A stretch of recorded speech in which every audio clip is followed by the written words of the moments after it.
have this strange phenomenon that sometimes if I think of somebody, they contact me the next day, or there's something that comes up the next day, and that happens an awful lot. My wife always said, "This is weird. You just mentioned their name yesterday for the first time in 3 years, and then they text you." Yeah. And some people have that phenomenon about them. But then you could also say, well, I thought of loads of people and they didn't get in touch with me. Yeah, I think it's a thing with Alistair. Yeah, it happens to me a lot, more than her.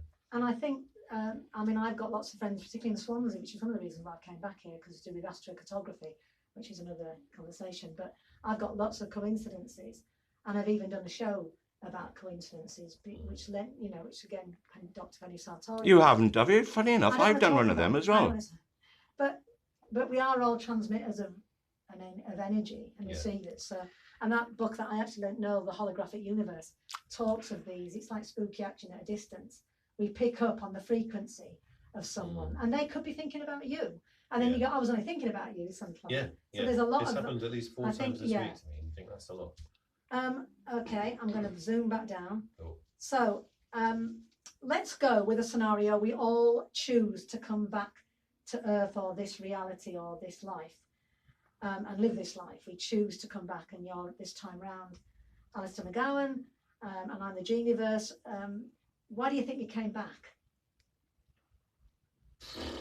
To right the wrongs of my ancestors. I don't know. Why have I come back? In the future, this is why. Well, no, just say you've been told, say, Alistair, you came back this time. You've done, had a very rich and fruitful life and entertained millions of people across many decades, and they're about to do it tonight, and you're now doing it with your classical piano. But you've come back. So if you were saying, why do you think now, knowing what you know, why do you think you came back? Was it to do that? Have you got, what else would you like to think it might be for, going into the crazy future that we're all hurtling towards? I have no idea. I don't know if I could say there was a reason. I don't know. I'd love to think there was, but it sounds self-aggrandizing.